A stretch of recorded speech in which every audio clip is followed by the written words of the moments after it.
और चुनाव के अंदर जो एक जुमला है, श्याम दाम दंड भेद, इन चारों को अपनाया जाता है।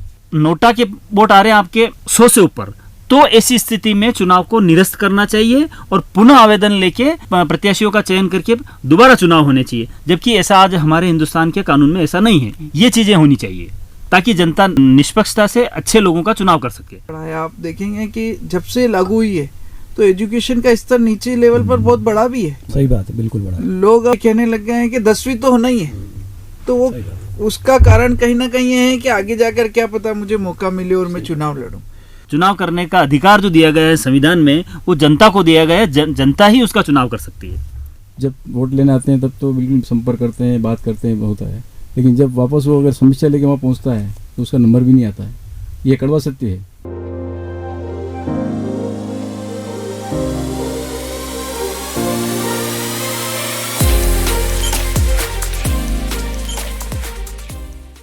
नमस्कार श्रोताओं, आप सुन रहे हैं रेडियो 9 89.6 FM प्रतापगढ़ और बात कर रहे हैं हम जन प्रतिनिधि अधिनियम की, जो 1951 में लागू हुआ था। और उसी की वजह से आज हम हमारे देश में जितने भी जनप्रतिनिधि नेता और मुख्यमंत्री या सांसद या विधायक या सरपंच या पंच बनते हैं, उसी के नियम और उनकी नियमावली के ऊपर बात कर रहे हैं। आज हमारे स्टूडियो में खास मेहमान जो है उनसे मैं आपका रूबरू कराऊंगा। सबसे पहले हम हमारे स्टूडियो में मौजूद हैं श्री अमित जी जैन, अधिवक्ता हैं और प्रमुख राजनीतिक दल से जुड़े हुए भी हैं। वकालत के साथ साथ राजनीति में भी सक्रिय भूमिका आप निभाते हैं। उसके साथ दूसरे विशिष्ट अतिथि हमारे हैं कमल सिंह जी गुर्जर, अधिवक्ता वो भी हैं, जो एक राजनीतिक दल से जुड़े हुए हैं और वो भी अपना विधानसभा और समाज क्षेत्र में घड़ी पकड़ रखते हैं। हमारे साथ एक वरिष्ठ पत्रकार भी हैं राकेश जी सोनी, जो आप दैनिक नवज्योति से जुड़े हुए हैं। जन भावनाओं की जमीनी सच्चाई की आवाज आपके साथ साझा करेंगे। और अब हम कार्यक्रम की शुरुआत करते हैं, चलते हैं नेहा जी के साथ। नमस्कार श्रोताओं, रेडियो 9 89.6 FM पर आप सभी का हार्दिक स्वागत है। आज का जो कार्यक्रम है एक बहुत ही विशिष्ट चर्चा लिए हुए है एक ऐसे विषय पर जो कि हमारी लोकतंत्र की रीढ़ है और यह हमारी जनता को कुछ ऐसे अधिकार प्रदान करते हैं जो उनके आने वाले जनप्रतिनिधियों के कर्तव्य और अधिकारों को सुनिश्चित करते हैं।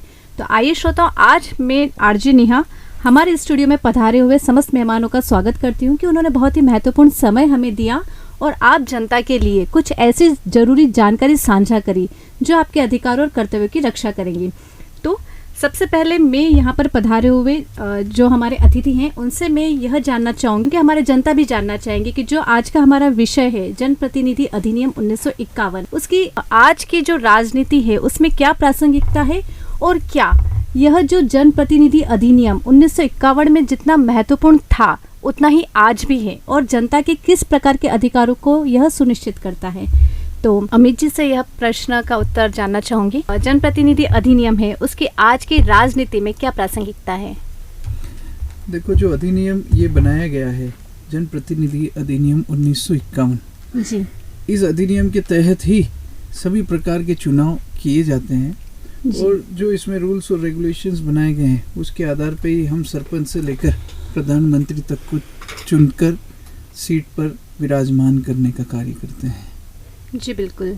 और मैं कमल सिंह जी से जानना चाहूँगी कि इस अधिनियम के अंतर्गत ऐसे कौन कौन से विशिष्ट प्रावधान हैं वोट देने से संबंधित जो हमारे जनता के लिए बहुत ही महत्वपूर्ण है?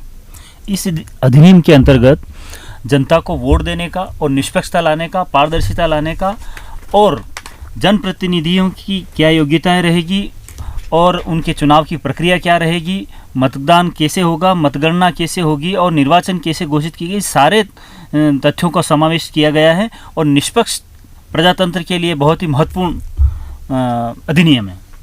अमित जी, आप हमें बताएं कि जब जनता वोट देने जाती है तो किस पद्धति के द्वारा जनता के वोट की गोपनीयता सुनिश्चित की जाती है? गोपनीयता की बात करें तो अभी जो प्रोसीजर फिलहाल चल रहा है, पहले जो प्रोसीजर था वो बैलेट पेपर के थ्रू वोटिंग करते थे, लेकिन अब एक इलेक्ट्रॉनिक डिवाइस जिसे हम EVM कहते हैं जी, उसके थ्रू वोटिंग होती है जहाँ पर पूरी गोपनीयता रखी जाती है। कौन सर, अगर कोई व्यक्ति किसी भी दल को वोट नहीं देना चाहता है, इस दशा में जो जनता है वह क्या कर सकती है? उनके पास क्या विकल्प है कि इनमें से कोई भी व्यक्ति इस पद के लिए योग्य नहीं है तो वो नोटा का बटन दबाकर अपनी नाराजगी सरकार के सामने जाहिर कर सकता है। जी, कमल सिंह जी, मैं आपसे ये जानना चाहूँगी, क्या ऐसा नहीं हो सकता कि चुनाव लड़ने से पहले जो प्रत्याशी चुने जाएं, है ना, उन प्रत्याशी के ऊपर कोई नोटा किया जाए, फिर उनको अगले चरण तक ले जाया जाए? प्रत्याशी के ऊपर नोटा नहीं हो सकता है। जी। इस अधिनियम की में सारे चुनाव लड़ने के लिए योग्यताएं निर्धारित की गई है। अगर वो निर्योग्यता पाई जाती है तो उसका फॉर्म निरस्त किया जा सकता है, उसे चुनाव लड़ने के लिए योग्य नहीं माना जाता है। लेकिन पहले से ये निर्धारित नहीं किया जा सकता है, क्योंकि प्रजातंत्र में आप संविधान के अनुरूप, प्रजातंत्र की गरिमा के अनुरूप आप नियम बना सकते हैं कि फला व्यक्ति इसका योग्यता रखता है और फला व्यक्ति योग्यता नहीं रखता है। लेकिन जनप्रतिनिधि का चुनाव करना जनता के हाथ में है। कानून से चुनाव नहीं किए जा सकते हैं। चुनाव करने का अधिकार जो दिया गया है संविधान में, वो जनता को दिया गया है। जनता ही उसका चुनाव कर सकती है। 1 या 2 या 3 या किसी पद के लिए 4-5 प्रत्याशी जो भी हो चुनाव में रहते हैं, और चुनाव जनता अगर उन सबको नकार देती है और अगर वो नोटा पे ज़्यादा वोट गिरते हैं, जैसे मान लो 100 वोट हाईएस्ट आए और 500 वोट मान लो, 500 वोट में से अगर 4 प्रत्याशी हैं और नोटा के वोट आ रहे हैं आपके 100 से ऊपर, तो ऐसी स्थिति में चुनाव को निरस्त करना चाहिए और पुनः आवेदन लेके पुनः प्रत्याशियों का चयन करके दोबारा चुनाव होने चाहिए। जबकि ऐसा आज हमारे हिंदुस्तान के कानून में ऐसा नहीं है। ये चीज़ें होनी चाहिए ताकि जनता निष्पक्षता से अच्छे लोगों का चुनाव कर सके। क्योंकि आज जनता को नोटा का तो दे दिया आपने सिंबल, लेकिन नोटा का उपयोग क्या, उसका वोट खारिजी समझो। क्योंकि नोटा आदमी दे रहा है कि मुझे कोई पसंद नहीं है, लेकिन उसके वोट की वैल्यू नहीं है। अगर वो नोटा पे वोट दे रहा है और वो वोट परसेंट चुनाव जीतने वाले व्यक्ति से ज़्यादा है, तो ऐसी स्थिति में चुनाव निरस्त होने चाहिए और दोबारा वहाँ पे चुनाव होने चाहिए। ये अमेंडमेंट करने की आज के इस कानून में सख्त आवश्यकता है। जी सर, मैं अमित जी से जानना चाहूँगी कि कोई भी उम्मीदवार किन कारणों पर निर्योग्य घोषित किया जा सकता है?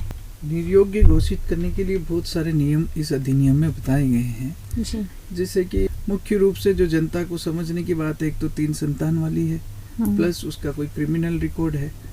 ये 2 मुख्य बातें हैं जिसके आधार पर उसको निर्योग्य भी घोषित किया जा सकता है। इसमें एक छोटी सी बात ये भी है कि इसमें आप देखेंगे, छोटा सा मैंने जब कानून पढ़ा था, इसमें देखा है कि 3 संतान वाला मुझे लगता है कि जो MP और MLA के चुनाव होते हैं उसमें लागू पड़ता है, नहीं बचता। उसमें बहुत ही अच्छा प्रश्न किया आपने। पंचायती राज और नगर निकाय में 3 संतान का नियम लागू है, लेकिन दुर्भाग्य की बात है कि लोकसभा और विधानसभा में ये लागू नहीं है। और मेरा जो मानना है कि ये लोकसभा और विधानसभा में भी लागू होना चाहिए।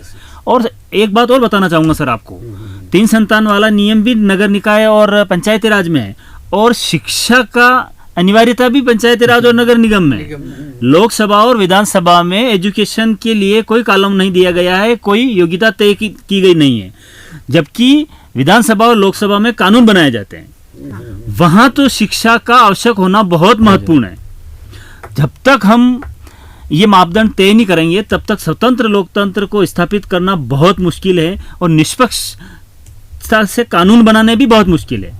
क्योंकि जो आदमी अगर लोकसभा में जाएगा जिसकी कोई एजुकेशन नहीं है, विधानसभा में जाएगा उसकी कोई एजुकेशन नहीं है, उसको कानून के बारे में, देश के संविधान के बारे में ज्ञान नहीं है, और उसने कोई परीक्षाएं पास नहीं कर रखी, वो पढ़ा लिखा नहीं है, तो वो कैसे कानून बनाएगा? तो इसलिए मेरा ये सुझाव है कि विधानसभा और लोकसभा में भी शिक्षा को अनिवार्य योग्यता तय करनी चाहिए। श्रोताओं, देखिए, बहुत चुनाव आयोग में बहुत सारी ऐसी खामियां हैं जो आज भी आप और हम लोग नहीं जानते। बहुत सारी ऐसी चीज़ें हैं जो देखने की और समझने की है, और उसमें आवश्यक बदलाव की भी ज़रूरत है। आप देख रहे होंगे, आज एक वोटर होता है, उसको पता है कि अगर छोटी निकाय के चुनाव होते हैं वहाँ तो आप लोगों को सारी बाउंडेशन में बांध दिया जाता है, लेकिन जब बड़ी इलेक्शन की बात करें तो वहाँ कोई बाउंडेशन नहीं है। तो ऐसी मैं सरकार से भी उम्मीद करूँगा, और जहाँ हमारे स्थानीय चुनाव अधिकारी होते हैं उन लोगों से भी मैं निवेदन करूँगा कि इस प्रकार की चीज़ें इलेक्शन कमीशन तक पहुँचनी चाहिए, अवसर सबको मिलना चाहिए। ऐसी परिस्थिति में जो है, एक छोटी जगह से चुनाव लड़ता है उसके लिए तो बाउंडेशन है, लेकिन जो बड़ा MLA और MP का चुनाव लड़ते हैं वहाँ शिक्षा जैसी चीज़ों को अगर आप नहीं देखते हैं और उसको अनदेखा किया जाता है, तो ये आम जनता के लिए भी बहुत बड़ी, मतलब मैं सोचता हूँ कि एक तरफ से उनके लिए अधिकारों के लिए बड़ा हनन वाला मामला हो जाता है। वो थका महसूस करता है कि मैं किस को चुनूँ या किसको नहीं चुनूँ। हमारे साथ वरिष्ठ पत्रकार राकेश जी भी हैं। राकेश जी, कुछ आपसे भी मैं जानना चाहूँगा। देखिए 90 का दशक जो तक का जो दौर था, उस दौरान तक तो जनप्रतिनिधि को चुनना या उसको मैदान में उतारना एक साफ छवि थी। उसमें कोई किसी तरह का दायरा देखा नहीं जाता था कि उसका क्या है वो नहीं, और जनता भी उसको चुन लेती थी। लेकिन जैसे जैसे समय निकलता गया, आज डिजिटल का ज़माना है और डिजिटल के हिसाब से काफ़ी कुछ सुधार भी हुआ है। हम ये नहीं कह सकते कि सुधार नहीं हुआ, सुधार काफ़ी कुछ हुआ है और काफ़ी कुछ चल भी रहा है। अभी 2-3 जो चुनाव आयोग अधिकारी थे, उन्होंने जो अमेंडमेंट किए, जैसे कि हम TN सेशन की बात करें तो उन्होंने जो लागू किया वो सर्वविदित है कि ऐसा एक विश्व में मैसेज गया है। ठीक है, इसी तरह से अभी बाद में भी आया तो उन्होंने अमेंडमेंट किए इसमें, और अभी भी रिसर्च चल रहा है। जैसे कि हमारे पास एक रिपोर्ट भी आई थी। तो कुल मिलाकर के ये है कि धीरे धीरे हमारे देश का जो संविधान है, देश का जो चुनाव का है और तरीका और लोकतंत्र जो है सबसे बड़ा है, विश्व का सबसे बड़ा।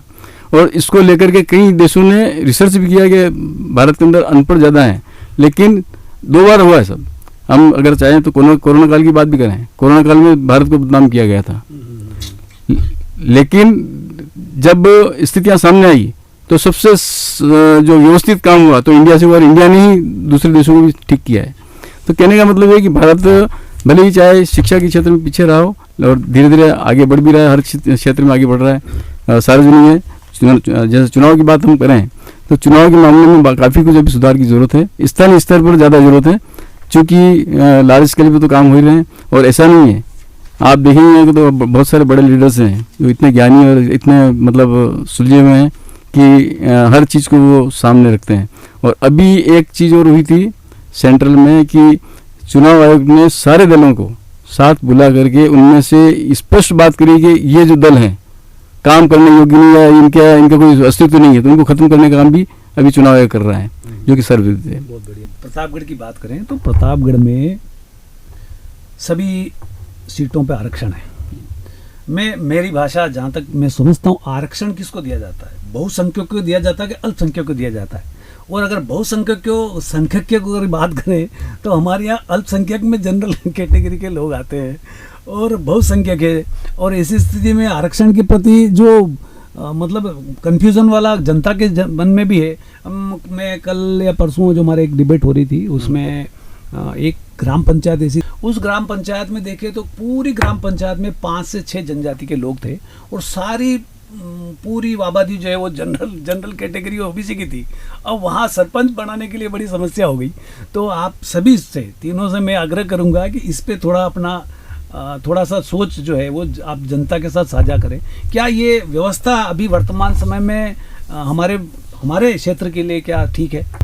देखिए लोकेश सर, आपने बहुत अच्छा मुद्दा उठाया और वास्तव में एक चिंता का विषय है, क्योंकि जहाँ पर अल्पसंख्यक है तो वहाँ पर स्थिति सर्वे के अनुसार होनी चाहिए, और जहाँ पर नहीं है वहाँ पर वो अपने अपने हिसाब से होना चाहिए, इसमें अमेंडमेंट होना चाहिए। जैसा कि आपने प्रतापगढ़ क्षेत्र के लिए ये प्रश्न किया है, प्रतापगढ़ क्षेत्र एक TSP एरिया है और संविधान में ये माना गया है कि जिस यहाँ पे जाति और धर्म की व्यवस्थाएं लागू है हिंदुस्तान में, और जिस जाति का जितना प्रतिनिधित्व है उसके अकॉर्डिंग उसको अपना प्रतिनिधित्व चुनने का अधिकार मिले। और इसी के तहत प्रतापगढ़, चित्तौड़गढ़, बांसवाड़ा और उदयपुर के कुछ भाग को TSP एरिया घोषित किया गया है। और उसी हिसाब से यहाँ पे TSP क्षेत्र में आदिवासी लोगों को जनप्रतिनिधि के रूप में चुने जाने का कानून बनाया गया है। तो साथ ही मेरा इसको आगे बढ़ाते हुए निवेदन है कि ये अच्छी बात है, आदिवासी लोगों को उनका प्रतिनिधित्व चुनने का अधिकार हो और आदिवासी क्षेत्र में आदिवासी लोग ही उनका प्रतिनिधित्व करें। लेकिन आपका प्रश्न जो आपकी मूल भावना है वो मैं समझ सक रहा हूँ। जैसे पंचायती राज की बात करें, पंचायती राज के चुनाव में जिस पंचायत में ST का एक भी वोट नहीं है वहाँ भी सरपंच का चुनाव ST को लड़ना होता है। ये बड़ी दुर्भाग्यपूर्ण स्थिति होती है और ऐसा नहीं होना चाहिए। जहाँ पे अगर TSP एरिया है, जहाँ पे ST बहुल क्षेत्र है, वहाँ पे ST का व्यक्ति सरपंच का चुनाव लड़े, कोई अतिशयोक्ति नहीं, लड़ना चाहिए। लेकिन जहाँ पर ST की संख्या नहीं है, बहुत सारी पंचायतें, आप तो कह रहे थे कि 5 लोग हैं, मेरे संज्ञान में ऐसे भी हैं जहाँ पर एक भी व्यक्ति ST का नहीं है, ऐसी पंचायतें भी है प्रतापगढ़ क्षेत्र में, लेकिन वहां पर भी एसटी के व्यक्ति को बाहर से ढूंढ के लाके वहां से चुनाव लड़ाना था। तो वहां पे अभी मेरा जो मानना है कि इस कानून में थोड़ी सी संशोधन करने की आवश्यकता है।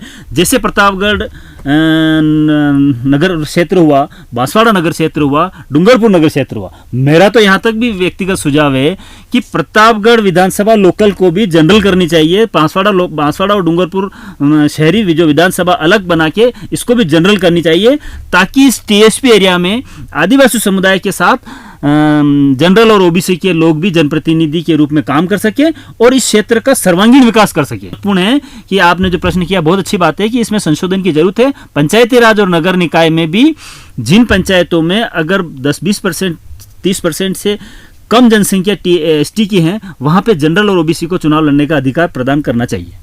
बहुत अच्छी बात। श्रोताओं, ये एक बहुत बड़ी मतलब हम बात कर रहे हैं कानून की और अधिकारों की भी, और मुझे ऐसा कहीं ना कहीं ऐसा लगता है राकेश जी कि चुनाव में जो वोटिंग परसेंटेज डाउन होने का कारण भी यही है कि आम आदमी, जब आपके पास व्यवस्था इस प्रकार की कर दी है, आपने कुछ चीज़ें वोटर के ऊपर थोप दी, तो वो मुझे नहीं लगता कि वो उसके ऊपर पूरी तरह से प्रयास करेगा और फिर उसको वोट करने जाएगा। ये कारण है। आप एक बार थोड़ा सा उसके ऊपर कुछ प्रकाश डालिए। जैसे आपने आरक्षण की बात करी, तो इसमें हम दो बात कर सकते हैं कि अभी जो दल है उन दलों के जो प्रतिनिधि हैं उनको भी इसमें बाकायदा अपनी तरफ से सुझाव रखने चाहिए कि ये व्यक्ति योग्य है और ये नहीं है। जनता तो चुनती है, जनता को थोपा जाता है, जनता के पास क्या क्या पूछ जाता है, तो उस वजह से व्यक्ति का चुनाव हो जाता है और चुनाव होने के बाद वो 5 साल तक देखता नहीं है। तो तकलीफ में वो लोग रहते हैं जिन्होंने केवल वोट दिया है, और तकलीफ में वो लोग भी रहते हैं जिन्होंने वोट दिया है दबाव ना कर गया किसी भी एन प्रकरण से, लेकिन वो बोल नहीं सकते हैं। तो ये यहाँ पर जिस तरह से अंग्रेज आए थे, फूट डालो राज करो, इस तरह से ये पॉलिटिकल ये जो वोटिंग होती है इसमें भी फूट डालो, पब्लिक को अपने बस में करो और चुनाव जीतो। तो इस पर हमें बड़ी गहरे से सोचने की जरूरत है। पहले क्या होता था, पहले कोई पैसा या कोई किसी तरह का लेन देन नहीं होता था, लेकिन पहले क्या है, व्यक्ति कह दिया कि अमित जी चुनाव लड़ेंगे, तो उसके बाद में जनता खुद चुन लेती थी। ये प्रतापगढ़ इतिहास बता रहा हूँ मैं आपको, और अन्य जगह का इतिहास ही है कि व्यक्ति देखते थे, व्यक्तित्व देखते थे, और कह दिया किसी व्यक्ति ने कि भाई ये चुनाव लड़ेगा तो वो चुनाव जीता। आज जैसे हमारे ये पिछले 3 जो चुनाव हुए हैं उसमें यही तो हुआ है, आदमी कह दिया कि ये चुनाव लड़ेगा तो जीत के निकला है। व्यक्ति का जनाधार नहीं था, लेकिन जिस व्यक्तित्व ने आदेश दे दिया कि ये चुनाव लड़ेगा तो हो गया। तो कुछ चेंजेस तो आया है। तो कुल मिलाकर इस मामले में वास्तव में आरक्षण की जहाँ तक बात है, तो मैं ये कहता हूँ आर्थिक आधार पर आरक्षण भी होना चाहिए, और इसी तरह से पॉलिटिकली जो चुनाव के होते हैं उसमें भी आरक्षण उस हिसाब से रहना चाहिए। आप आदरणीय कमल सिंह जी ने कहा कि हमारी जो मुख्यालय की जो सीटें हैं उनको अमेंडमेंट करना चाहिए, उसके अंदर बदलाव आना चाहिए, क्योंकि इतनी योग्यताएं हैं जनरल कास्ट में और हर ओबीसी अदर कास्ट जो भी है उसमें, और उनका रोस्टर से सिस्टम या यूँ कर लीजिए, रोस्टर से बना दीजिए।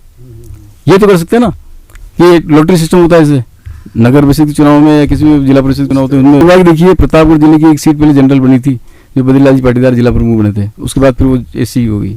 उस वक्त भी एक उम्मीद थी चलोगे कि ये भी एक विधानसभा पार्टी है, तो इस तरह से बदलाव होना कोई अच्छी बात है, कोई दिक्कत नहीं, लेकिन फिर भी इसी तरह से इस चुनाव के मामले में भी ऐसा ही होना चाहिए कि आप जनसंख्या के आधार पर जनरल कास्ट की हो या वो, तो उसमें आप मौका देना चाहिए। कहना बिल्कुल सही है।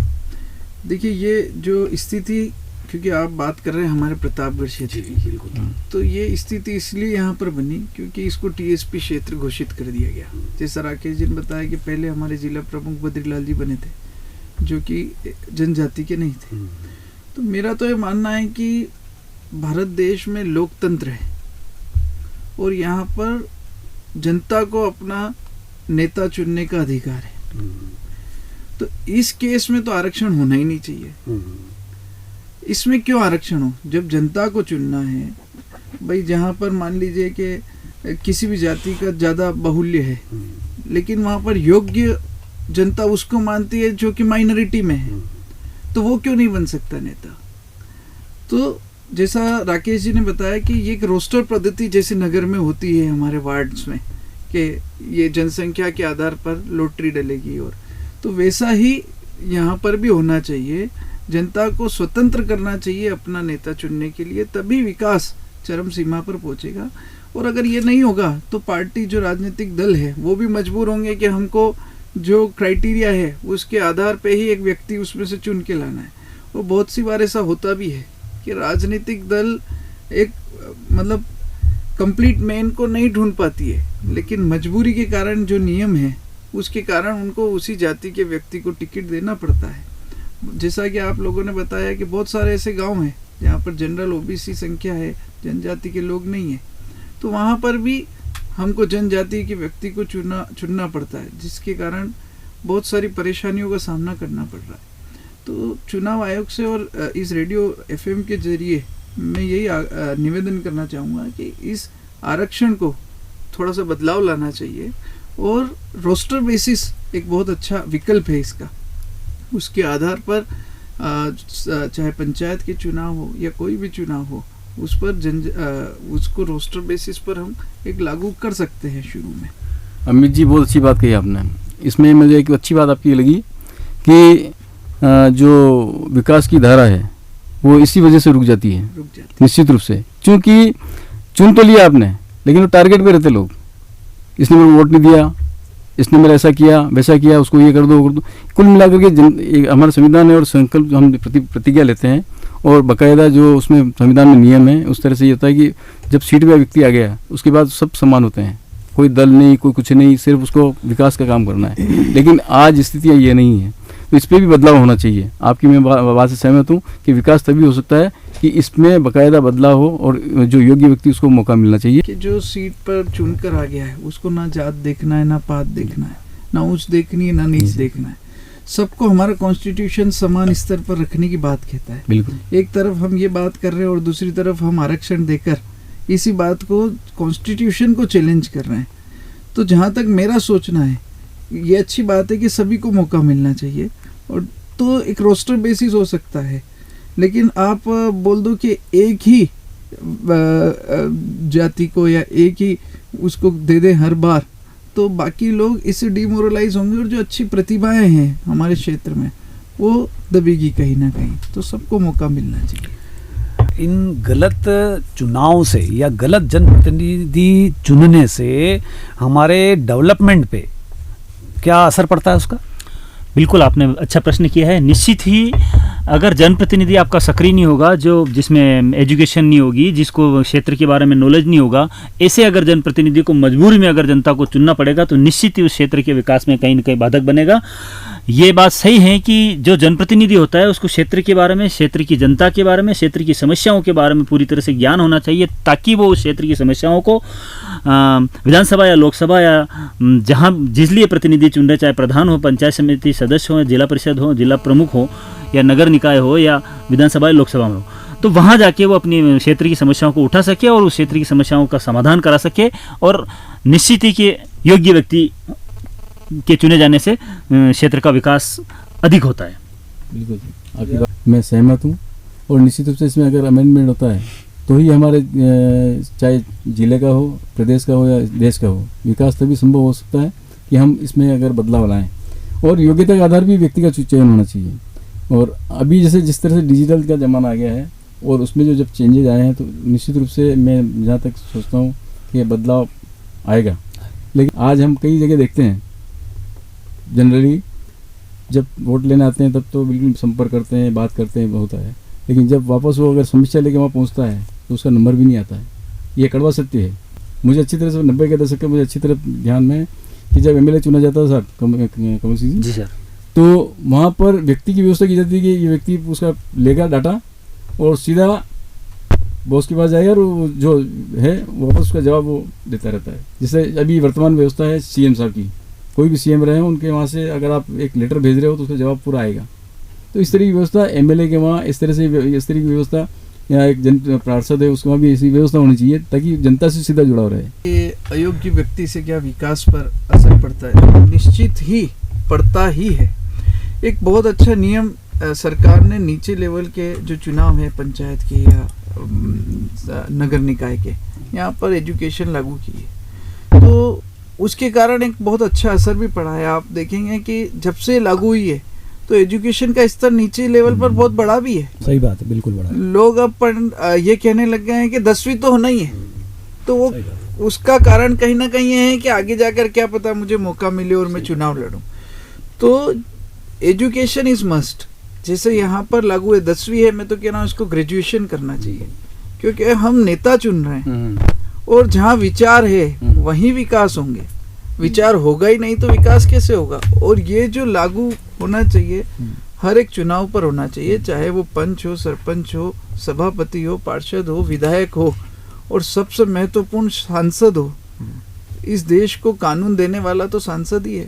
अगर वही जानकार नहीं होगा तो वो हमको कैसा कानून देगा। बिल्कुल सही बात। तो सबसे पहले इसके लिए तो पोस्ट ग्रेजुएशन होनी चाहिए। तो एजुकेशन इज मस्ट। अगर शिक्षा है तभी विकास होगा, ये मेरा विचार है। बिल्कुल वास्तव में बहुत अच्छी बात है कि राजस्थान सरकार में जब पंचायती राज और नगर निकाय में एजुकेशन मस्ट करी कि कम से कम 8वीं पास होना चाहिए, निश्चित ही उसके बाद नए युवाओं को राजनीति में प्रतिनिधित्व मिला है। और बहुत सारे हमारे युवा साथी जो सरपंच बने हैं, पंचायत समिति सदस्य बने, जिला परिषद बने, प्रधान बने, प्रमुख बने, और उनके नए युवाओं को राजनीति में आने का एक अवसर प्रदान हुआ। युवा लोगों की राजनीति में एंट्री हुई है। पहले क्या होता था कि एजुकेशन नहीं था तो पुराने ही 25-25, 50-50 साल से वो जनप्रतिनिधि चुनते चले आ रहे थे, क्योंकि वो एक मठाधीश की तरह बैठे थे। चाहे भले उन्होंने एजुकेशन थी कि नहीं, चाहे क्षेत्र का विकास हो रहा था कि नहीं हो रहा था, उनसे कोई लेना देना नहीं था। लेकिन जो ही ये शिक्षा का स्तर डाला, और आप यकीन करेंगे कि वास्तव में शिक्षा का सुधार हुआ है और हर गांव में बच्चे बच्ची पढ़ने लग गए कि यार कभी मैं सरपंच भी बन सकता हूं, कभी मैं वार्ड पंच भी बन सकता हूं, मैं कभी जनप्रतिनिधि का चुनाव भी लड़ सकता हूं, मुझे पढ़ना है। तो निश्चित ही विधानसभा और लोकसभा में भी इस प्रकार की बात एजुकेशन लागू करनी चाहिए, ताकि शिक्षा का स्तर भी सुधरे और स्वतंत्र प्रजातंत्र स्थापित हो सके। कमल सिंह जी और अमित जी, आप दोनों से मेरा एक सवाल और है कि क्या जिस तरह के जो चुनाव होते हैं और चुनाव के अंदर जो एक जुमला है शाम दाम दंड भेद, इन चारों को अपनाया जाता है, तो मानसिकता जनता की, मतदाता की भी ये बन चुकी है कि कौन कितना क्या कैसे क्या, तो इस पे रोक कब लग सकती है, या इसके अंदर चेंजेस कैसे आ सकता है कि जनता खुद चल के वोट डाले? मेरे से वास्तव में आज हम जो बात कर रहे हैं जनप्रतिनिधि अधिनियम की, इस जनप्रतिनिधि अधिनियम में ही मेरा जो मानना है कि अमेंडमेंट होना चाहिए, और जिन लोगों के पास आय से अधिक संपत्ति है उन लोगों को निर्योग्य घोषित करना चाहिए कि वो चुनाव नहीं लड़ सकते। आज क्या हो रहा है कि जैसा आप जो प्रश्न किया, बहुत अच्छा प्रश्न किया। आज कुछ दशक पूर्व राजनीतिक सेवा के भाव से की जाती थी। यस, राजनीतिक सेवा के भाव से की जाती है। आज के लोगों की सोच राजनीति को व्यवसाय बना दिया है। आज राजनीति व्यक्ति व्यवसाय के लिए कर रहा है कि राजनीति में जाऊंगा और मैं करोड़ों अरबों रुपए कमा लूंगा, मैं सरकार में मेरा हस्तक्षेप रहेगा, मैं ये फैक्ट्री खोल लूंगा, मैं ऐसे नियम ले आऊंगा, मैं ऐसे मेरे लोगों को ऐसे फायदा पहुंचा दूंगा, इतने पैसे मैं कमा लूंगा। तो आज जनता का भी कहीं न कहीं जनप्रतिनिधियों से और चुनाव की प्रक्रिया से विश्वास उठने लग गया है।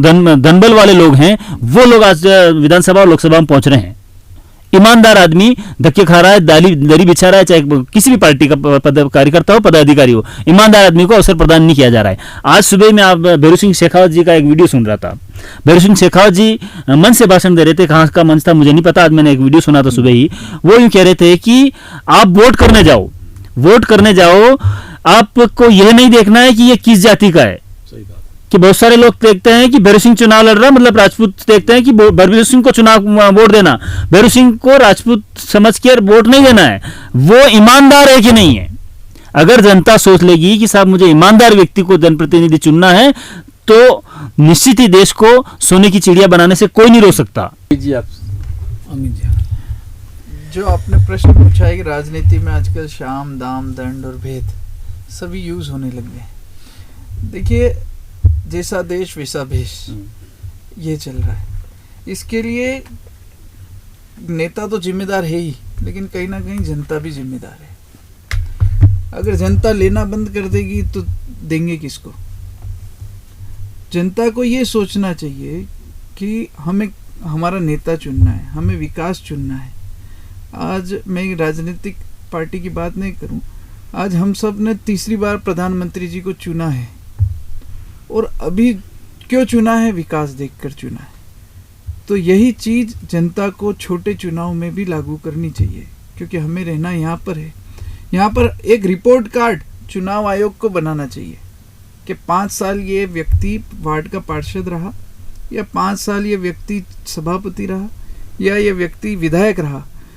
तो जो इसने घोषणा पत्र में लिखा है या जो इसको कार्य करना चाहिए बहुत सही बात है। वो कार्य इसने किए हैं या नहीं, 100 में से इसको कितने नंबर दिए जाने चाहिए, और अगर उसको उतने नंबर नहीं मिलते हैं तो अगली बार उसको चुनाव लड़ने का मौका भी नहीं मिलना चाहिए। ये रिपोर्ट कार्ड बनाना बहुत ज़्यादा आवश्यक है, बिल्कुल।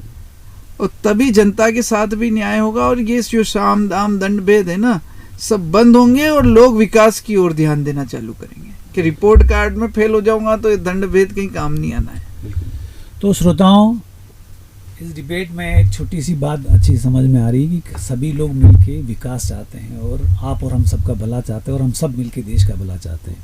तो एक चीज़ और इसके साथ साथ चलती है, हम विदेशों की बात करते हैं, हमारे हिंदुस्तान में एक सबसे बड़ी समस्या ये हो रही है, 1 नेशन 1 इलेक्शन की बात हो रही है। और मुझे लगता है कि कहीं थोड़ा सा इसमें थोड़ा सा गति पकड़ी है। हमारे अभी प्रतापगढ़ की बात करें तो यहाँ सभी जगह जो इलेक्शन था वो अभी थोड़ी देर के लिए स्टॉप करके उनको सबको प्रशासक बना दिया है। तो मैं आप सभी दोनों से खासकर जानना चाहूँगा कि 1 इलेक्शन 1 नेशन 1 इलेक्शन हमारे देश के लिए कितना ज़रूरी है, और क्या विकास में इसका कितना योगदान हो सकता है? हमारे देश के लिए बहुत अति आवश्यक है। जैसा कि हम देखते हैं अभी 6 महीने निकले नहीं कि चुनाव, अभी विधायक के चुनाव खत्म हुए, फिर सांसद के चुनाव आ गए, फिर पंचायत के चुनाव आ गए, और फिर नगर निकाय के चुनाव आ गए। तो ऐसा लगता है कि देश जो है साल के 6 माह तो चुनाव में उलझा हुआ है, और कहीं ना कहीं इसमें बहुत बड़ी व्यवस्थाएं, चाहे वो प्रशासनिक व्यवस्थाएं कहें या हर प्रकार की व्यवस्थाएं लगती है, और देश को आर्थिक चोट भी इससे बहुत ज़्यादा पहुंच रही है। भाई एक ही साथ चुनाव कराने से देश को आर्थिक फायदा होगा, प्लस जो प्रशासन इन चीज़ों में उलझा हुआ रहता है वो प्रशासन फ्री होगा। आज हम जैसे कलेक्ट्री में आज से ही बताते हैं, अभी हम जा रहे हैं तो वहाँ पता चल रहा है कि साहब कहाँ है, कि साहब इलेक्शन की तैयारी में बिजी है। तो ये तैयारी वो साल में 6 महीने करते हैं। तो जो व्यक्ति वहाँ भटक रहा है वो परेशान हो रहा है। आम आदमी को किसी को क्या काम है, किसी को क्या काम है, तहसीलदार नहीं मिल रहा है, एसडीओ नहीं मिल रहा है, कलेक्टर नहीं मिल रहा है, तो आम आदमी क्या करेगा? तो 1 नेशन 1 इलेक्शन एक बहुत अति आवश्यक चीज़ है और बहुत अच्छा स्टेप है, और सरकार को इसको नीचे से लेकर ऊपर तक लागू करना है। पब्लिक का माइंड सेट है कि मुझे किस व्यक्ति को चुनना है, मुझे किसको पंच बनाना है, किसको पार्षद बनाना है, किसको सभापति बनाना है और किसको विधायक बनाना है। तो एक साथ सारी मशीन रखकर भी ये चुनाव हो सकते हैं, ताकि एक ही बार में पूरा देश केवल चुनाव कराएगा, और एक साथ चुनाव होने से आर्थिक बोझ भी नहीं पड़ेगा और प्रशासनिक व्यवस्थाएं भी बहुत अच्छे से हो पाएगी, और आम आदमी का काम कभी डिस्टर्ब नहीं होगा। जी कमल जी, आपसे निश्चित ही सर, ये बहुत अच्छी बात है। 1 नेशन 1 इलेक्शन लागू होना चाहिए, और इससे हमारे अधिकारी कर्मचारियों का समय भी कम बर्बाद होगा और आर्थिक नुकसान भी देश को कम होगा। और एक और बड़ी बात इसमें ये होगी कि जो मठाधीश जो हैं, बहुत सारे नेता विधानसभा का चुनाव लड़ते हैं, विधानसभा का चुनाव हार जाते हैं, फिर लोकसभा का चुनाव लड़ते हैं, लोकसभा हार जाते हैं, फिर जिला प्रमुख बन जाते हैं, फिर जिला प्रमुख हार जाते हैं तो नगर पालिका चेयरमैन बन जाते हैं। तो ऐसे लोगों पे भी नकेल कसी जाएगी और सारे लोगों को अवसर मिलेगा। एक आदमी प्रधान का चुनाव लड़ेगा तो वो प्रधान का लड़ेगा, विधानसभा का लड़ेगा तो विधानसभा का, लोकसभा का लड़ेगा। एक ही व्यक्ति सारे चुनाव नहीं लड़ सकेगा, इस पे ये भी अंकुश लगेगा। तो निश्चित ही ये बहुत आवश्यक है देश के लिए और स्वतंत्र प्रजातंत्र के लिए बहुत आवश्यक है। इसको सरकार को और चुनाव आयोग को ध्यान देके इसको लागू करना चाहिए।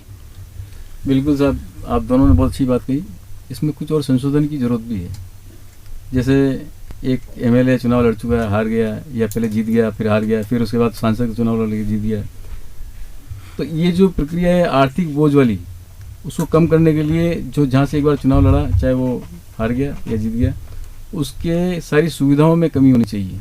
एक जगह से वो सुविधा ले सकता है, चाहे वो रिटायरमेंट हो उसके बाद भी। एक तो आर्थिक बोझ ये कम करने के लिए बात मैं इस चुनाव के माध्यम से बताना चाहूँगा, चुनाव आयोग को इसमें संशोधन करना चाहिए। दूसरा, ये जो 1 नेशन 1 इलेक्शन निश्चित रूप से देश को सबसे आगे ले जाएगा।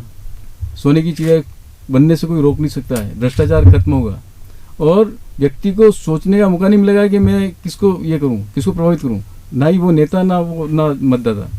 व्यक्ति स्वतंत्र रूप से चुनाव में भाग लेगा, मेले की तरह काम होगा और वो बड़े उत्साह के रूप में वो उसको वोट दे के आएगा। मेरा ऐसा मानना है। तो श्रोताओं, एक बहुत बड़ी बात यह है कि देश में वन नेशन वन इलेक्शन वाला जो सोच केंद्र सरकार ला रही है, तो मुझे लगता है कि ये कदम तो बहुत अच्छा हमारे देश के लिए एक विकास में एक नींव का पत्थर साबित होगा और हो सकता है आने वाले पीढ़ियां भी इस चीज़ को आगे बढ़ाने में सभी राजनीतिक दल और सभी लोग सहयोग करेंगे। मैं कमल सिंह जी से जानना चाहूंगी कि दल बदल कानून और जनप्रति अधिनियम का क्या संबंध है सर? इस दोनों का एक ही उद्देश्य है और दल बदल कानून भी देश के और स्वतंत्र प्रजातंत्र के लिए बहुत आवश्यक है। जैसा कि अभी हम चर्चा कर रहे थे कि वन नेशन वन इलेक्शन होना चाहिए, तो इसमें यह भी एक बहुत बड़ा पहलू है कि बहुत सारी बार होता क्या है कि बहुत सारे लोग नेता एक पार्टी से चुनाव लड़के और अगर उस पार्टी की सरकार नहीं बनी और दूसरी पार्टी की विचारधारा की सरकार बनी तो उस पार्टी में चले जाते हैं। तो जिन लोगों ने उस जनप्रतिनिधि को जिन भावनाओं के साथ जिन विचारों के लिए उनको चुना, उनके विचारों के साथ धोखा होता है और जनता के साथ धोखा होता है।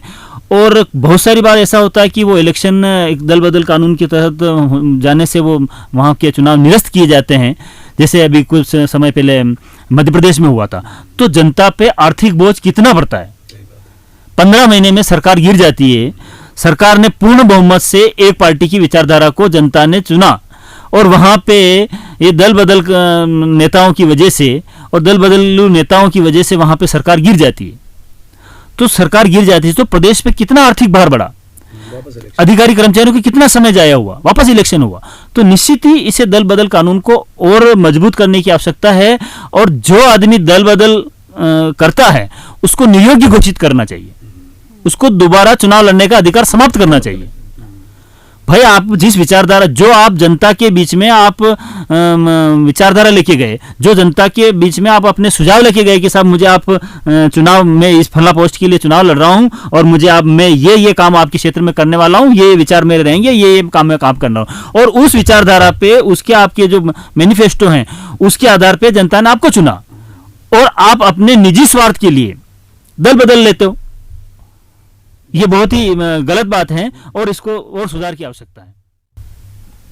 विधायक चुनते हैं या पंच दो चीजें हो गई। एक तो छोटी अगर सरपंच को हटाया जा सकता है, नगर पालिका में सभापति को हटाया जा सकता है और अगर सीएम को भी हटाया जा सकता है, लेकिन जो पंच चुना गया या जो पार्षद चुना गया या जो विधायक चुना गया वो नहीं हट सकता। इसके ऊपर आपकी थोड़ा से विचार की आवश्यकता है। देखो निश्चित ही एक्चुअली क्या होता है कि सभापति जो बनता है, सरपंच जो बनता है, सभापति बनता है, पार्षद मिलकर और अपना नेता चुनते हैं कि हमारी ओर से ये बोलेगा। मुख्यमंत्री कब बनता है कि सभी विधायक मिलकर चूज करते हैं कि हमारा ये होगा। तो वहाँ जब लगता है कि विधायक या सभापति कार्य नहीं कर रहा है तो वो सभी निर्णय लेकर वापस से अपना नेता चेंज कर सकते हैं। लेकिन ये पंच और वार्ड पार्षद पर इसलिए पॉसिबल नहीं है कि उनको चुनती है जनता, और अगर उनको वापस से हमको चेंज करना है तो इलेक्शन करवाना होगा, क्योंकि एक बहुत बड़ा टास्क है। तो इसके लिए तो हम जनता से ही आग्रह करेंगे कि वो पंच और पार्षद या विधायक को चूज करें तो बहुत सोच समझ के करें, क्योंकि वही आगे जाकर आपके बड़े नेताओं को चुनने वाला है। दूसरा ऑप्शन नोटा का भी है। अगर कोई भी योग्य नहीं है तो सभी मिलकर नोटा पर वोट करें, और चुनाव आयोग ऐसा नियम लाए कि अगर ज़्यादातर वोट नोटा पर है तो वहाँ पर फिर से पार्टी को इलेक्शन करवाएं और पार्टियों को बोले कि आप ये आपके अयोग्य हो गए हैं, इनको मौका नहीं देकर दूसरे व्यक्ति को आप मौका दें। मैं अमित जी से और कमल जी से यह जानना चाहूँगी कि आप एक अधिवक्ता हैं और साथ ही में राजनीति से भी संबंधित हैं। तो आपकी नज़र में जनता के हित के लिए ऐसे कौन कौन से नए कानून आने चाहिए जो जनता के हितों की रक्षा कर सकें?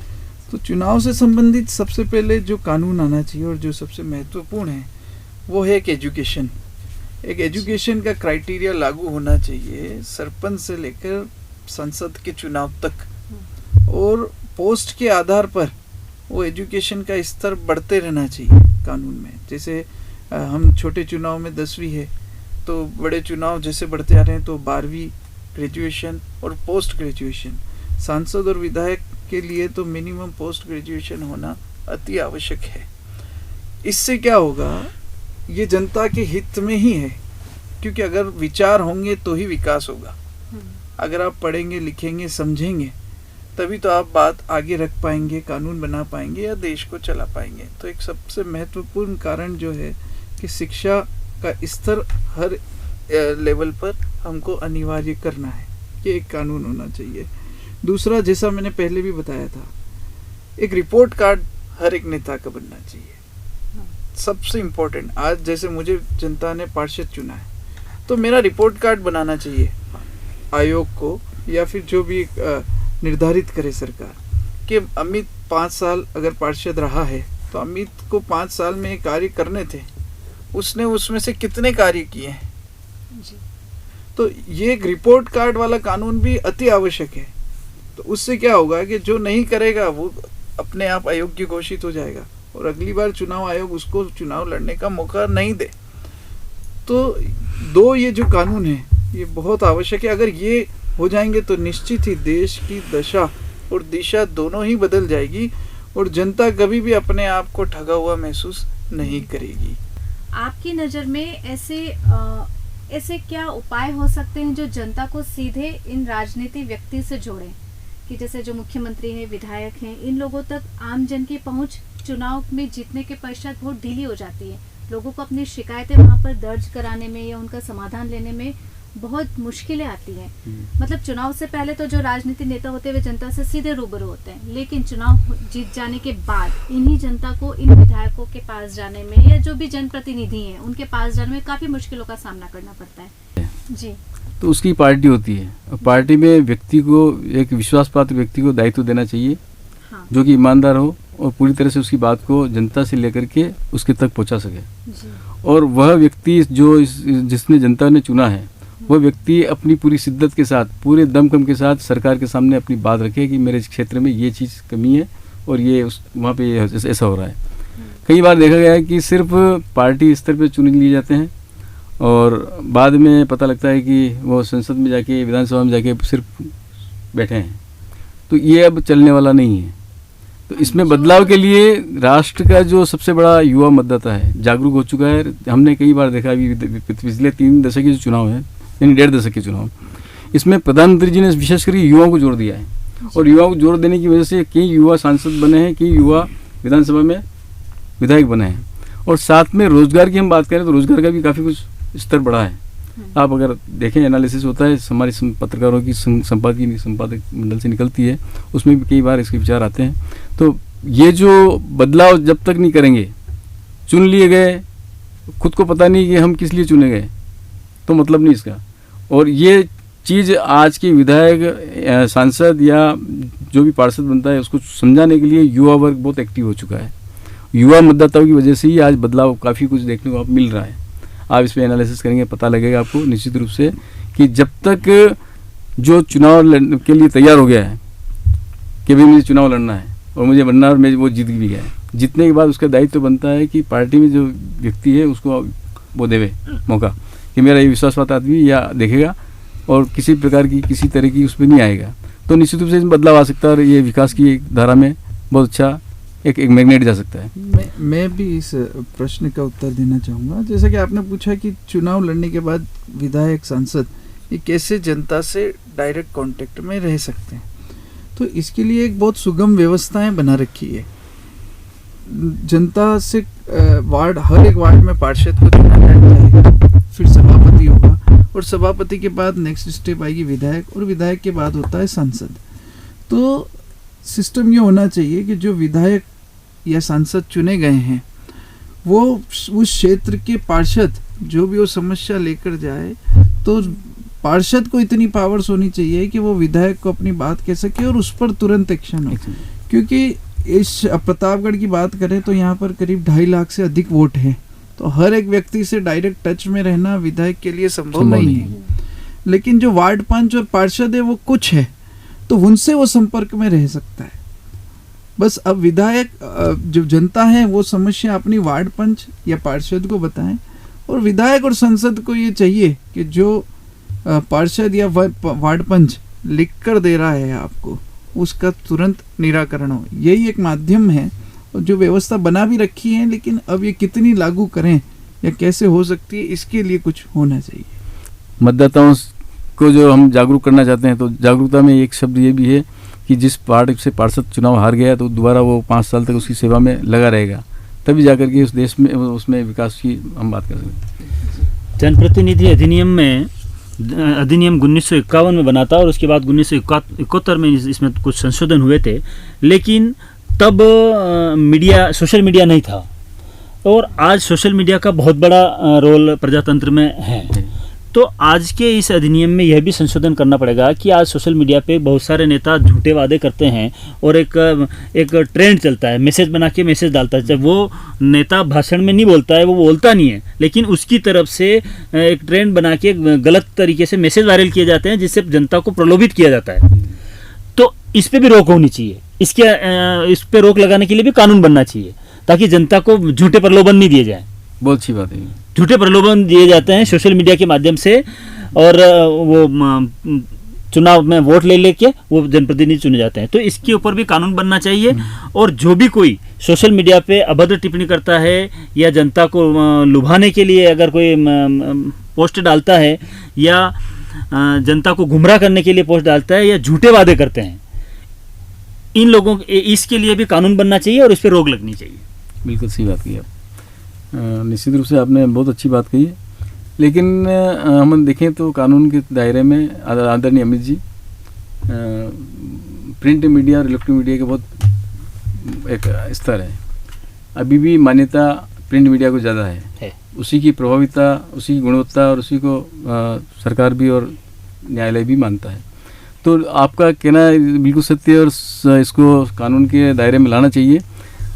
लेकिन इसके साथ साथ जैसे कि अमित जी ने कहा था, जैसा कि मैं कह रहा हूँ और आपने कहा था, आदरणीय लोकेश जी ने कहा, हमें सिर्फ चुनाव आयोग से निवेदन यही है हमारा कि ये जो लोग हैं या जो जैसे कि स्थानीय स्तर पर प्रशासन है, ऐसे लोगों का चयन करें या उनका 5 साल का रिकॉर्ड देखें, उसके बाद उसको मौका दे तो निश्चित रूप से इसमें बदलाव आ सकता है। तो इस कार्यक्रम के अंत में मैं अमित जी से और कमल सिंह जी से और राकेश जी से यह निवेदन करना चाहूँगी कि वे रेडियो 9 ऐप के माध्यम से हमारी जनता को क्या संदेश देना चाहेंगे। हम ये संदेश देना चाहते हैं कि देश में स्वतंत्र और निष्पक्ष प्रजातंत्र की स्थापना हो और ईमानदार, योग्य और शिक्षित जनप्रतिनिधि को चुने और जनता अपने वोट की पावर को समझे और ऐसे लोगों को ही अपना जनप्रतिनिधि चुने जो उनका हित चाहते हैं, जो उनका भला चाहते हैं, जिनके ऊपर भ्रष्टाचार के आरोप नहीं है, जो ईमानदारी से सेवा करना चाहते हैं। यही हम संदेश देना चाहेंगे। रेडियो 9 ने आज हमें आमंत्रित किया, इसके लिए बहुत बहुत धन्यवाद। प्रतापगढ़ के लिए एक नई सौगात है जिसके माध्यम से भी हम अपने विचार हर एक जनता तक पहुंचा सकते हैं। तो आज आपने यहाँ पर बुलाया, इतने महत्वपूर्ण विषय पर हमें बोलने का मौका दिया, मैं आप लोगों का आभारी हूँ। बात रही संदेश की, तो संदेश जनता के लिए तो यही है कि लोकतंत्र आपके हाथों में ही है। लोकतंत्र ना कानून के हाथों में, ना किसी अफसर के हाथों में, ना किसी नेता के हाथों में। एक वोट ही लोकतंत्र बनाता है, एक वोट ही प्रधानमंत्री बनाता है, एक वोट ही पार्षद बना रहा है, एक वोट ही सभापति बना रहा है। तो जिसको भी चुने आप दिल से चुने, सोच समझ कर चुने और आज का नहीं भविष्य को देखकर चुने, विकास को देखकर चुने। जैसा कि राकेश जी ने बताया था, शाम दाम दंड भेद, इस बात को आप लोगों के ही हाथ में है कि इसको झुटलाना। आप निष्पक्ष होकर बिना कोई प्रलोभन के विकास को चुनने का प्रयास करें और आने वाले चुनाव में भी आप इस बात को ज़रूर ध्यान रखें कि घर पर ना बैठें, हमें वोट ज़रूर देना है। वोट देंगे तभी पता आप विकास को चुन पाएंगे, अपने आप का भविष्य आप बना पाएंगे। वोट ज़रूर दें और सच को चुने, अच्छे को चुने। रेडियो 89 का बहुत बहुत धन्यवाद कि आज के इस महत्वपूर्ण अवसर पर हमें बुलाया, विचार साझा करने का अवसर दिया। आज के इस विषय में महत्वपूर्ण मतदाता के ऊपर जो चर्चा चली, और चुनाव जो होते हैं उसमें जो गड़बड़ियाँ होती है या जो संशोधन करने हैं उस विषय पर बहुत महत्वपूर्ण जानकारी आदरणीय अमित जी, कमल सिंह जी, लोकेन्द्र सिंह जी मैडम ने साझा की है, आपस में चर्चा की। ये चर्चा का विषय इसलिए है कि हम देश के नागरिक हैं और देश के हित में हम बात करना चाहते हैं और इसी विषय को लेकर हम सब एकत्रित हुए थे। संदेश के रूप में हमारे देश के अंदर अगर मैं देना चाहूँ तो युवाओं को सबसे ज़्यादा संदेश देना चाहूँगा कि उनके ऊपर ही इस देश का भार है, वही इस देश का निर्माण करता है और आने वाले शक्तिशाली देश बनाने में भी योगदान जो है युवाओं का रहता है। और युवाओं के साथ साथ उस महिला मतदाता को जो पूरे परिवार को लेकर चलती है, दोनों का सबसे बड़ा जिम्मेदारी ये होगी कि बूथ तक, मतदान केंद्र तक लाने में इन दोनों का सबसे बड़ा योगदान रह सकता है। तो मैं दोनों से अपील करना चाहूँगा कि अपने परिवार को लेकर के वोट डालने जरूर जाएं और वोट देते समय ये ना देखें कि ये मेरा काका है या मेरा रिश्तेदार है, नहीं, अगर गलत है तो उसको नहीं देना है, और जो दुश्मन है और अगर उसके अंदर व्यक्तित्व है, निखार है उसके अंदर, उसको वोट देना चाहिए। ये मेरा संदेश है। धन्यवाद।